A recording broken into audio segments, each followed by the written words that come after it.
go.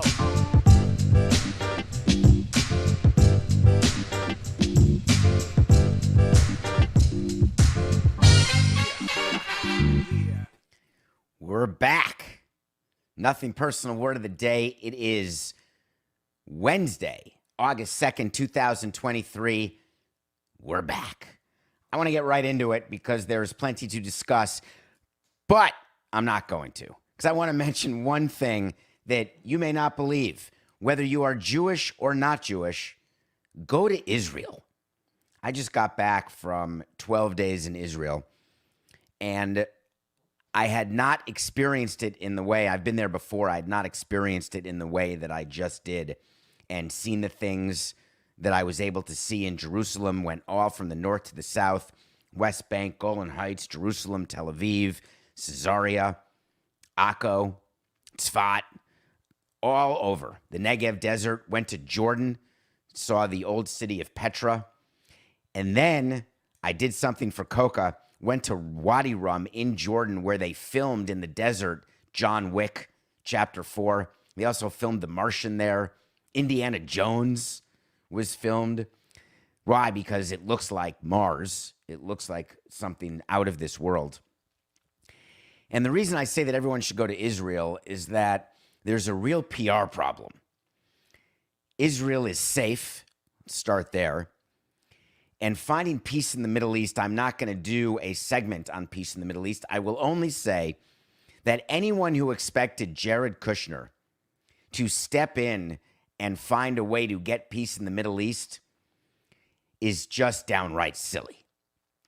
Jerusalem is the holiest city in the world for 3 separate religions. 3 separate religions are practiced there, maybe for the first time. And what fascinates me is the way people coexist, except the PR that we get is there's nothing but fighting, there's nothing but rancor, there's nothing but anger and hatred and death and violence. And in fact, what you see is collaboration, understanding, and tolerance. There is no solution that I can come up with in 1 show or 10 shows or 1 year or 10 years. And to pretend otherwise would be a level of hubris that even I do not have. Certainly, going public and saying that I am assigning somebody and he will get peace in the Middle East, you'll see, is just, it doesn't compute. Hard to get anybody to give in on anything when you're talking about religion, when you're talking about a place where I went to the same place. Coca, I don't even know if I told you this, but I'd like to. I went to a place right near the Sea of Galilee, the same area on the Jordan River, where Jesus was baptized and the Israelites crossed into the Promised Land after 40 years in the desert. Same place. Who's going to want control of that? Who's going to give up control of that? Getting out of your comfort zone is something we talk about on Nothing Personal. And I was out of my comfort zone on this trip quite often. And the reason that I am thankful to all of you for letting me do it and for staying with Nothing Personal and listening to the mailbags and listening to the sit-downs, joining us for last night's special deadline special, that's redundant, which I did do back home, is that it's the stomach ache. And I had a stomach ache throughout this trip, discomfort, not fear, just a desire to learn, a desire to understand things that I don't fully understand, to do things that I don't often do. I encourage that for all of you, whether it means traveling to Israel or traveling next door. Trying to keep track of everything that happened when I was gone, I put the phone away as often as possible. The rundown for today's show has about 24 subjects, and we're not going to be able to get to them. Can you imagine the first show back, and I don't think I can talk about Danny Snyder being gone from the Commanders? Or maybe now they're the Redskins again. Not even going to get to it. Daniel Snyder, gone. Tell you what I will get to. In the next 41 minutes, we have a new website called davidsamsonpodcast.com. Go on the website, and if you order merchandise, we have a merch store. We're going to be adding items throughout. There's discounts that you'll find when you sign up. We will not abuse your email, I promise. But we're going to do a raffle for anyone who orders during the course of this live show. On the West Coast, good morning, wake up early. In Israel, you're already awake. Bunch of Nothing Personal fans. I ran into 4 people, which may not sound like a lot, but I didn't look like myself in that I was quite schleppy and sweaty. But Coco, we've got fans, and it was 2 people in Israel and then 2 people traveling there from the States who are fans of Nothing Personal. Go on davidsamsonpodcast.com, order merchandise during the show, and you will be entered into a raffle that we are going to do, and you're going to get a special prize. And special prizes for me, I think those of you who have won them, they're pretty cool. One thing that's pretty cool, transition alert, is last night the deadline passed, and I did my last hit on CBS at about 10:30 p.m. because Framber Valdez threw a no-hitter for 869. Last night at 10:30 p.m., I did a segment on CBS Sports HQ because Framber Valdez threw a no-hitter for the Houston Astros. That's a pretty cool thing under any scenario. But the day after the trade deadline is a critical day for all teams in Major League Baseball. Because either you buy, you sell, or you do nothing. But the focus of Game 1 is trying to have the players manifest that which you wanted them to by your actions on deadline day. The Houston Astros added Justin Verlander. Query, did they give up too much? No. Query, are they paying him too much? No, because the Mets are paying such a huge amount that Verlander is owed.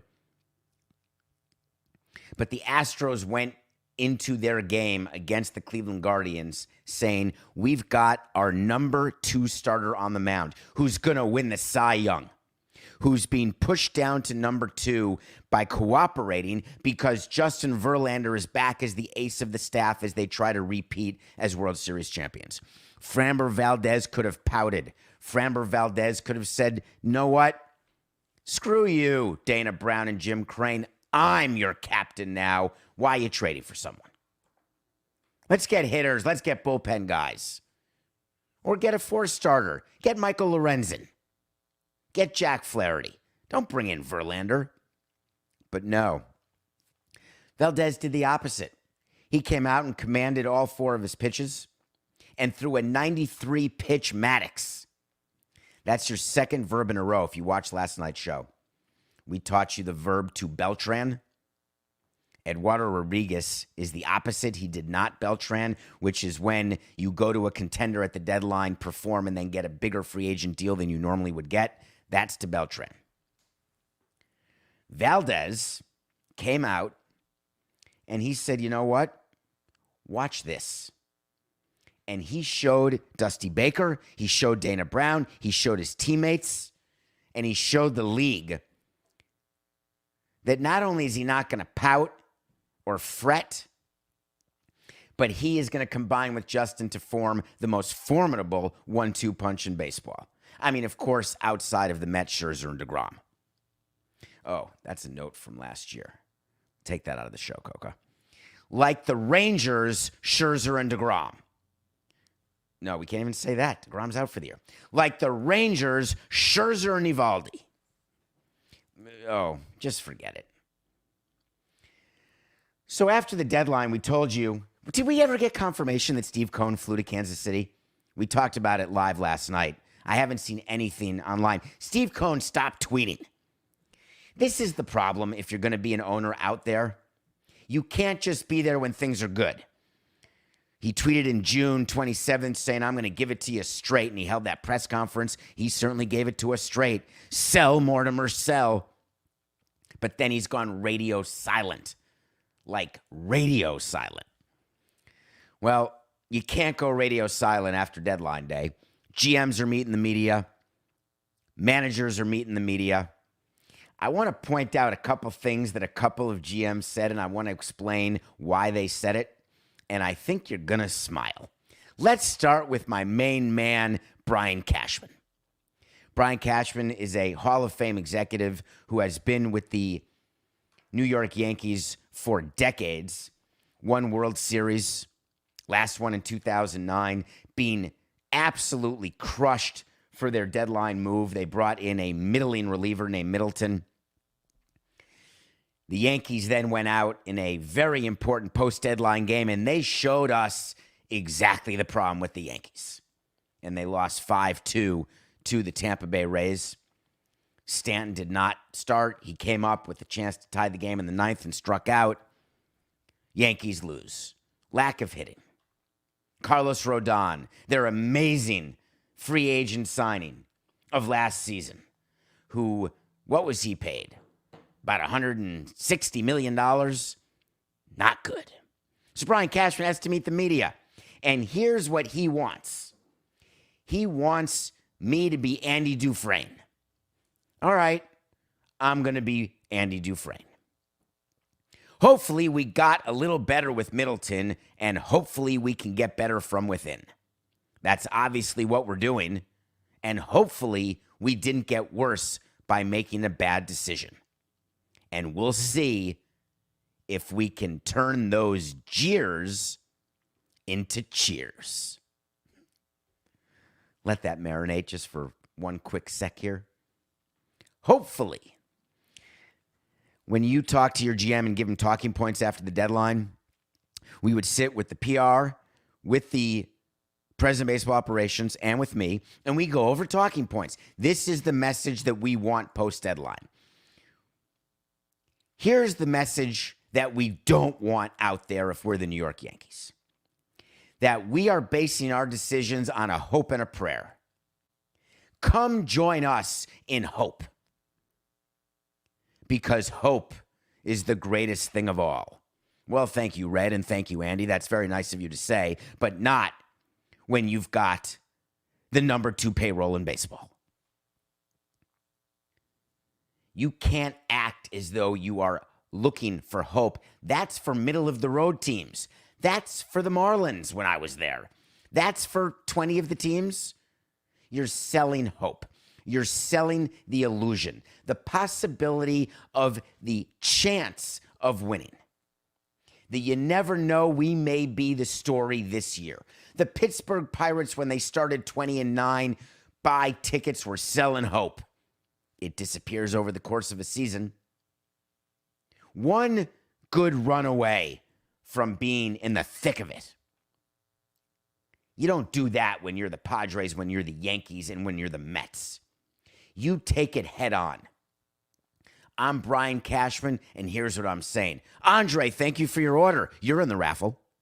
DavidSampsonPodcast.com. When you are the Yankees, here's what Brian Cashman is saying in that microphone. We specifically did not make a change to this team when we had opportunities to. Because the players who we have are the exact players we want on the field every day. While their performance has not yet matched our expectations, with 60 games left, it is our expectation that they will play to the abilities that they have and we evaluate they still have. That's my comment. We're not giving you any opportunity. Now, this is David Samson talking. Alex, thank you for your order. We're not giving you any opportunity to question our ability to do our job. You want to judge us after the fact. You want to go into chat rooms and Twitter and you want to say what a bad team president or a bad GM or fire the manager. Do it. But we're not giving you any runway to have that conversation. I simply don't understand how after this many years, Brian Cashman doesn't get it and can't sell it.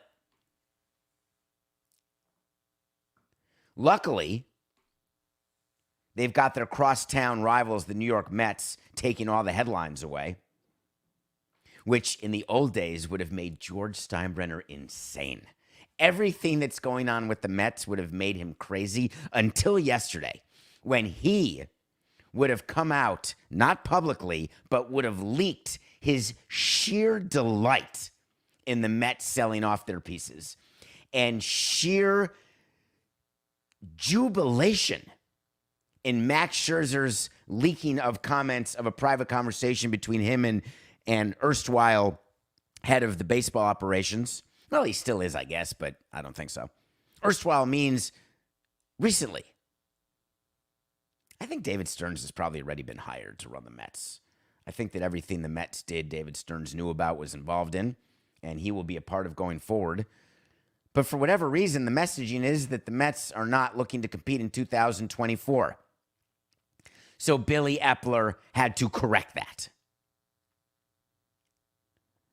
Billy Eppler said, "We will field a competitive team in 2024. Our organization is making strides for a better future." Almost, Billy. I don't know your PR people. Steve Cohn may have been with you in Kansas City, may have told you what to say, but you came this close.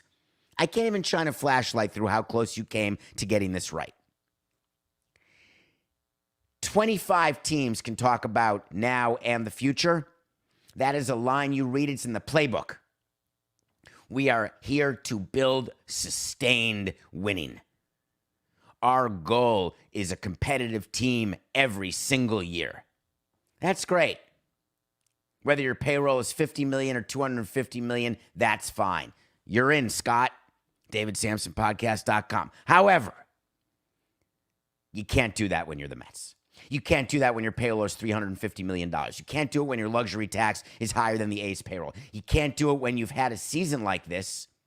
Selling, I agree. But what you say is, we sold because this year wasn't happening. Next year, we're back, baby.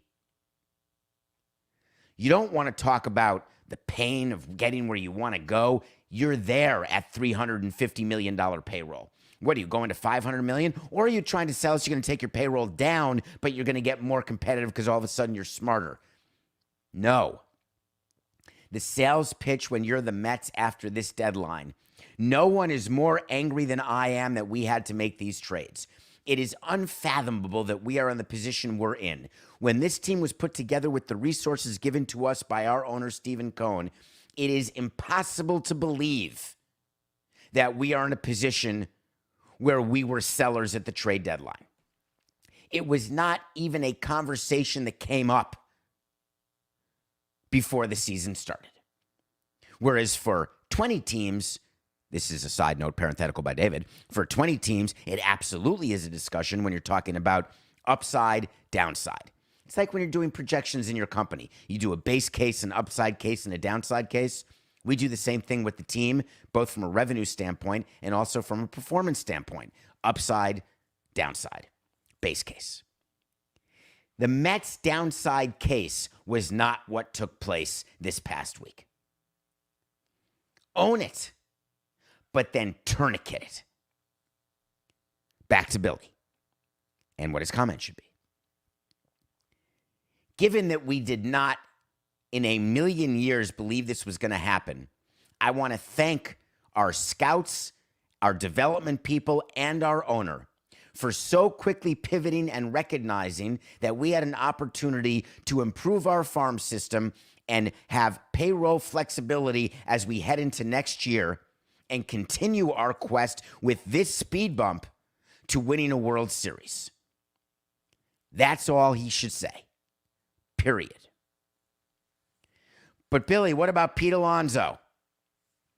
There's only one thing you ask about Pete Alonso. We expect Pete Alonso to be here for his entire career, and we look forward to that deal getting done. That's all you say. Instead, when asked about Pete Alonso, he said that'll be a discussion that we kind of hold behind closed doors. I'm not asking you how many years you're offering or how much money you're offering. I want to know what your view is of Pete Alonso. It's very simple. Instead of just saying, which is what he said, we love having Pete here, he's a strong player, he means so much. No, it is our intention that Pete Alonso will retire a New York Met. He is the fabric of the Mets. Don't then caveat it, but we'll wait to see, which is what every other team has to do, or at least 25 of the teams, because you expect that your bid will not be the highest. If Pete Alonso doesn't re-sign as a free agent with the Mets, it's because the Mets did not offer him as much money as another team, and they should have. And they will. And he will sign. Ohtani or no Ohtani. But when you're asked about a pending free agent and you're the Mets with a $350 million payroll and you're keeping him, say it. What, are you giving up leverage? The reason why we hold our cards close to our vest and we mislead the media and we have certain statements that are made that indicate a level of interest that is not actually comparable to our actual level of interest is we don't want agents to take advantage of our position. There is no doubt that Alonso, his agent, and the Mets are all on the same page of what's going to happen with Pete Alonso. It's a matter of when, not if. So why distract yourself with comments like this? It's so easy to have these meetings. AJ Preller, you've been doing this long enough. You've been on the edge of getting fired for long enough. Can't believe you haven't. The Padres, beyond a disappointment. You don't trade Blake Snell, who's going to be a free agent. You don't trade Josh Hader, who's going to be a free agent. You don't trade Juan Soto, who has a year of control left. And then the best you say, we just never got anything that was that compelling. OMG. It's a fireable offense to have a quote like that if you're the Padres. Peter Seidler calls up AJ Preller. Listen here, AJ. When you're asked about our deadline, you say, of course we weren't moving any of the pieces that are central to this season because we are confident that this team will be there in October and show its mettle the way it has not consistently done so to this point. We are proud of the way they've played in the last few weeks, and we are now expecting to take off. That's the angle you take. Not, oh, we didn't get a good enough offer. What, you're going to get a good enough offer for Blake Snell, a rental 5 and diver? What does that mean? You wanted somebody's number 2 prospect, they offered you the number 4 prospect. You wanted 4 guys, they offered you 5 guys, 3 guys. I just named like 2 restaurants. That's an inside New York joke for 3 guys, but 5 guys you got. I wonder if there's a 4 guys restaurant. Why would they skip from 3 to 5? AJ, be better. Be confident. Don't ever say, oh, it wasn't compelling. You got to go to that clubhouse. I always liked this after the deadline. I'd walk into the clubhouse, and there'd be these rumors about a player who was going to be traded, who wasn't traded. And I'd look at the player. I'd say, hey, glad that's over. He's like, yeah. Was I going to be traded? Hey, we definitely had conversations. You can tell the player. I have no problem with that. You can say, hey, if we thought we'd get better by trading you, we would have done it. I tell players that from the first day of spring training. Maybe I'm out of the ordinary. But you're going to walk into that clubhouse and look at Josh and look at Blake and say, wasn't compelling. Go get him. It's completely absurd. It truly is. Here's another thing that we never want to say when we're winning. When you're at the deadline and you're selling, or you're at the deadline and you don't think you can really win, so you don't buy a lot, and you're sort of on the fringe of a playoff spot, here's the quote. The fringe quote is what you give. We took some very big swings, and it just didn't work out. That's a great quote. Unless you're Mike Elias from the Baltimore Orioles. Yes, they got Jack Flaherty from the St. Louis Cardinals. That's tiring, exhausting. He's fine. He's a veteran guy. We talked about that on CBS yesterday. That's nice. Bring in a vet, get some innings, some leadership, some winning. Winning fixes everything, right? You're in first place in the AL East. You've taken over from the Tampa Bay Rays, who were looked at as the number 1 team for the first several months of the season, and now you are sprinting past them. Don't tell me that you're a year too early or a year too late. No one wants to hear that. You are now. You are your reality. The Orioles cannot say after the deadline that we took some very big swings. This is a team that can win the American League right now. They're not going to, but they could. In a city where they're looking for stadium. Remember, Camden Yards, they need refurbishment. They're looking for public money. They're looking for a deal. They're looking to increase their revenue. They're trying to figure out what to do with Masson and the situation with the Nationals. They're trying to get momentum. They have a team that all of their 100-loss seasons, it's working out for them. Own it, embrace it, celebrate it. You come out and you say to the media, my name is Mike Elias, and we have the best trade deadline of any team in baseball.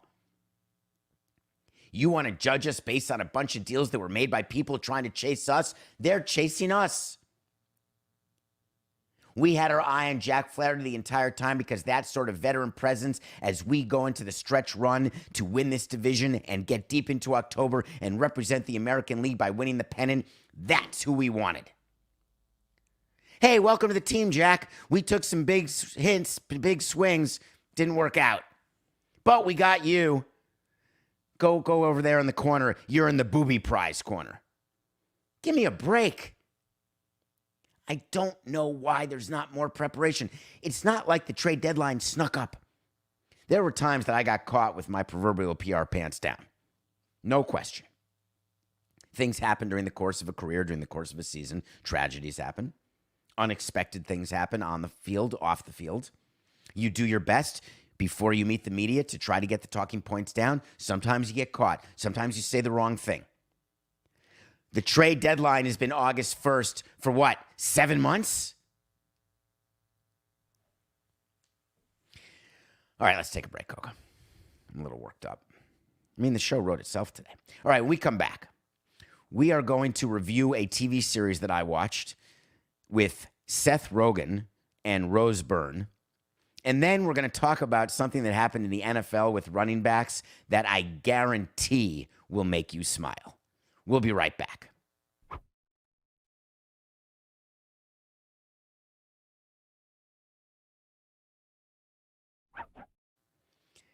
Welcome back to Nothing Personal. It's David Samson here with Matthew Coca every day at 8 a.m. live, unless we're not here, in which case you get other shows.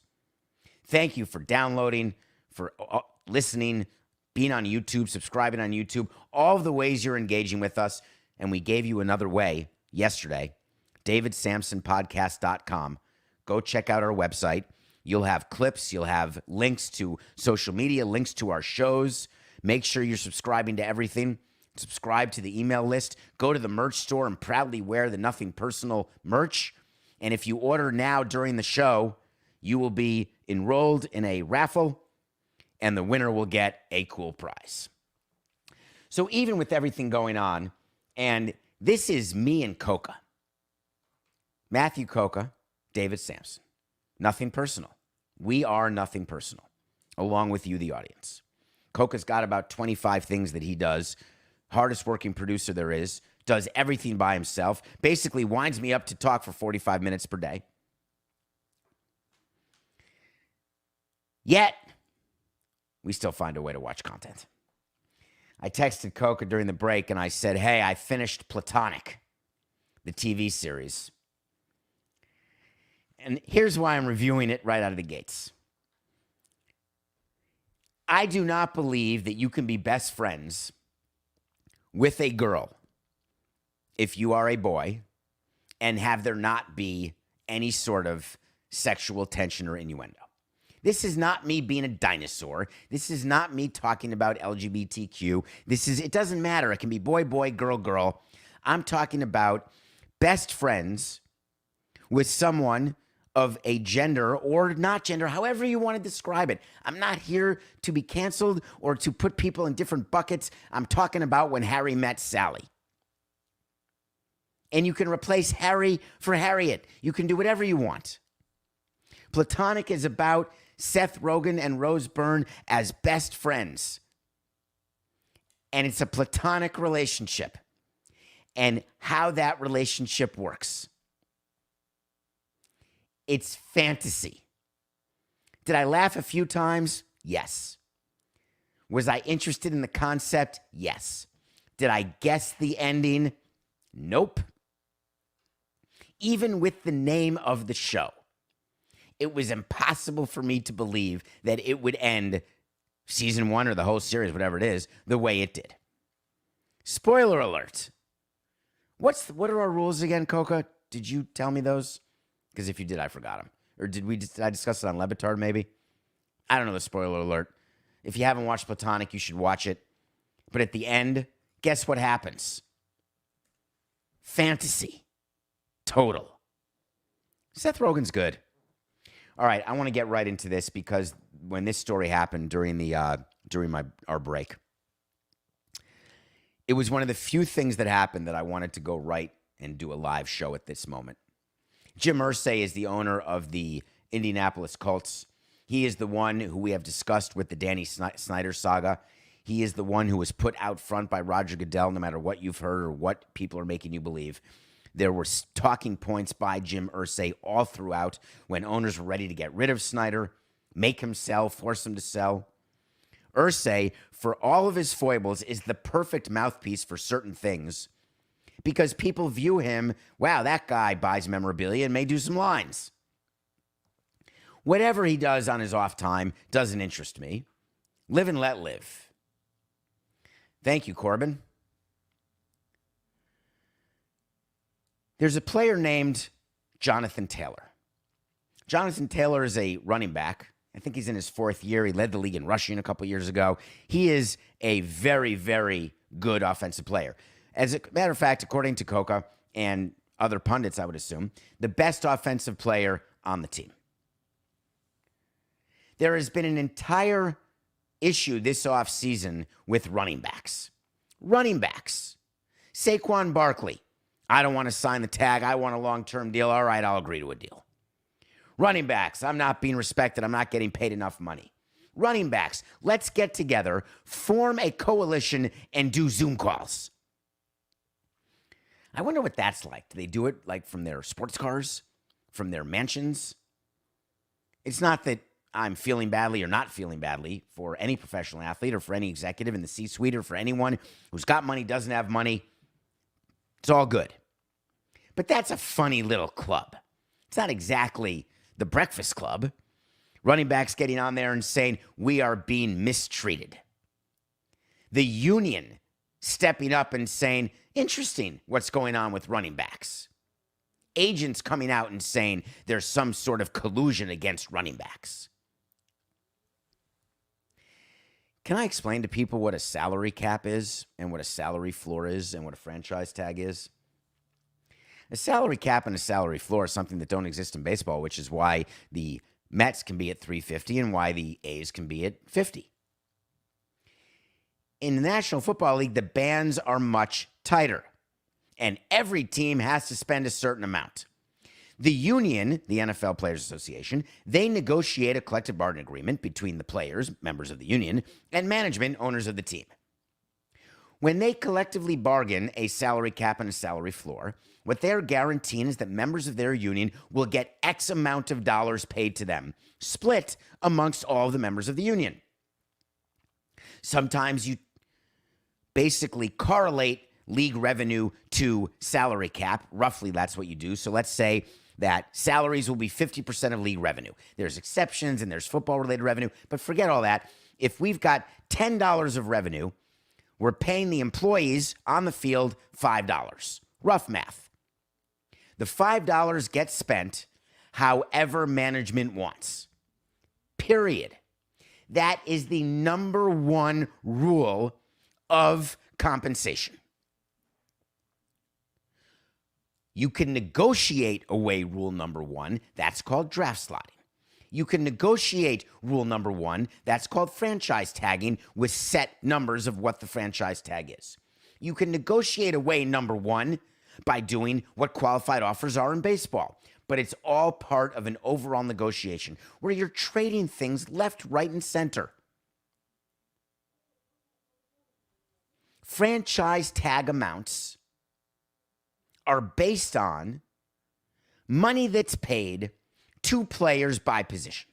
Who do you think has the highest franchise tag amount? What position? Quarterback. $32.4 million. Easy.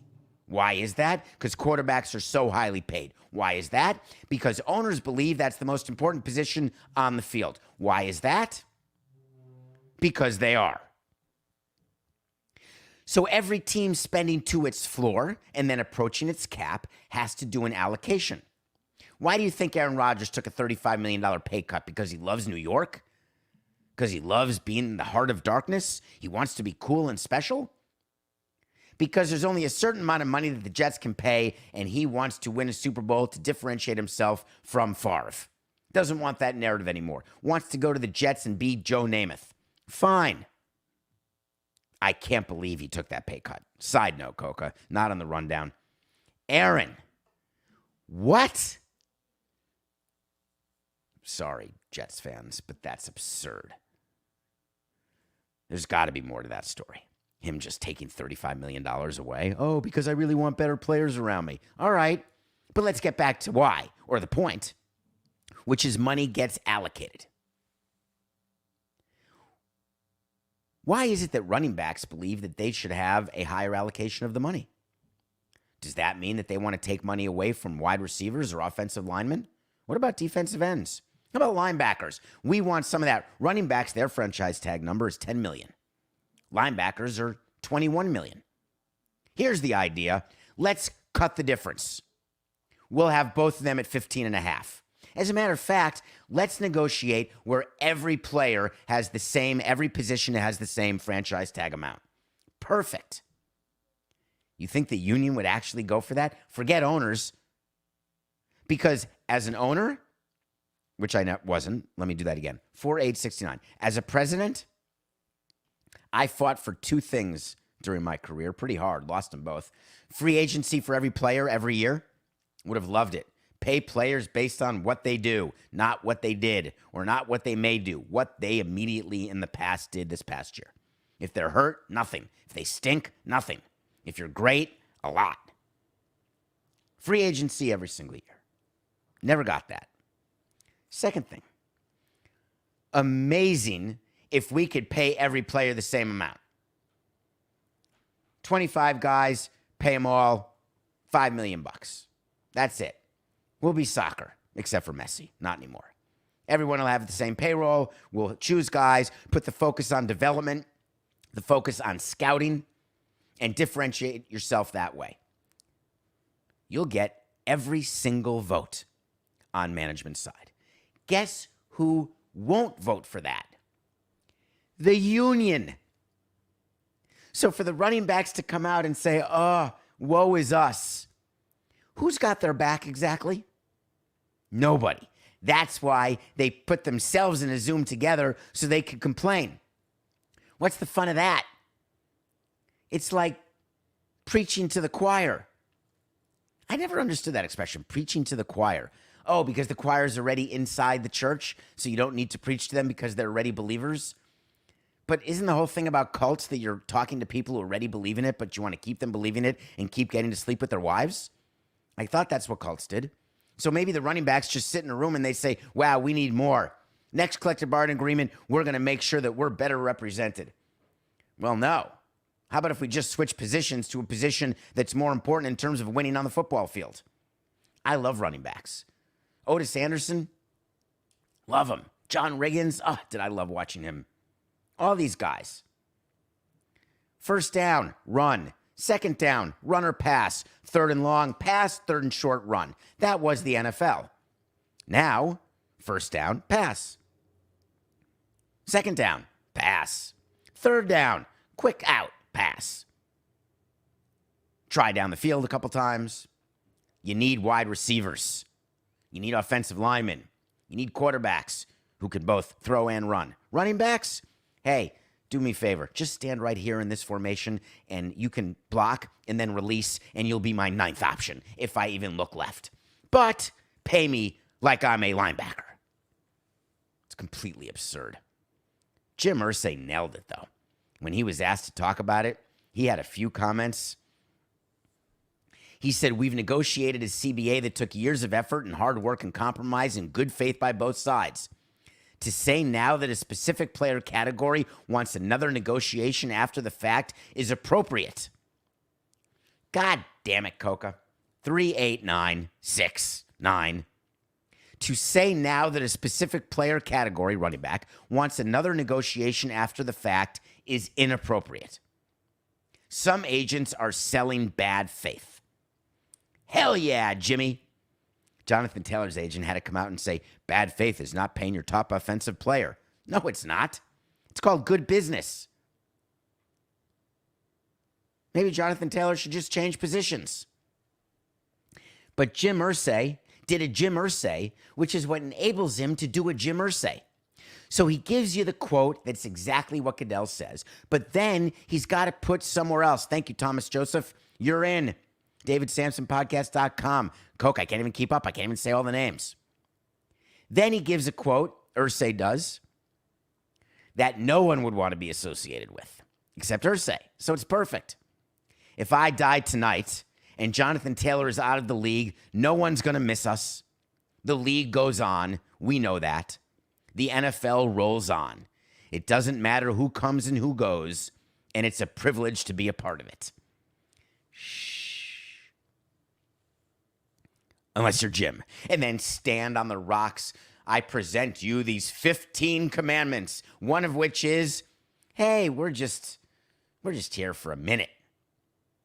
We're just holding on to this community asset. That's a word that owners are told to say when they're start in sports. Make sure that one of your talking points is that it's a community asset and that you're here for the fans. Make sure when you win anything, you thank the fans first. Make sure you don't make it about you. Great. I wonder what's going to happen with Jonathan Taylor. Are these guys going to really sit out the season? Well, who's the last guy, Coca, that did that? The Bell guy sat out the entire season, right? Unhappy. Barkley said he may sit out the season, then the next day signed a deal.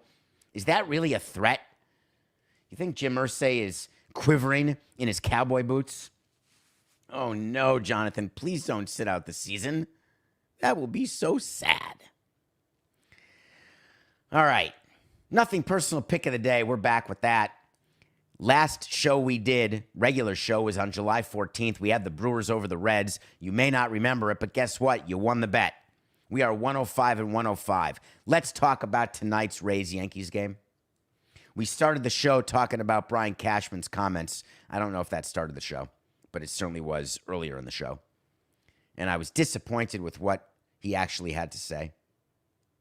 The Yankees came out and absolutely, that was their game yesterday. And now they've got to face McClanahan. But they have Garrett Cole going.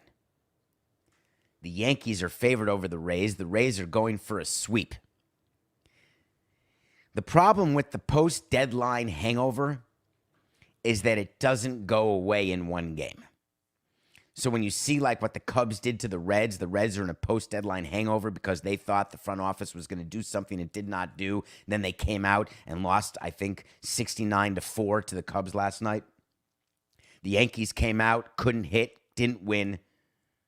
The Rays, on the other hand, are always told from minute one what the Rays are. And what the Rays are is a team of people you may or may not have heard of who combine to win games. The Rays players believe in their front office more than any other group of players in baseball, as they should, as it is the best front office. If the Rays sweep the Yankees, what do you think the headline is going to be? Back page of the Post? Could it be season swept away? Field of Sweeps? Sweep Dreams 2023? Could be that. Game, set, sweep? Any more, Coca? These are right off the top of my head. But I do have the Rays beating the Yankees. McClanahan is a pitcher that you may not have heard of, you may not realize. Guess what? He's better than Garrett Cole. And Garrett Cole is favored to win the Cy Young. Garrett Cole is the only one the Yankees have. The problem with a game like tonight, when you've got a team that's struggling, the Yankees, issues between the front office and the clubhouse, issues between the front office and the fans, issues between the players and the fans.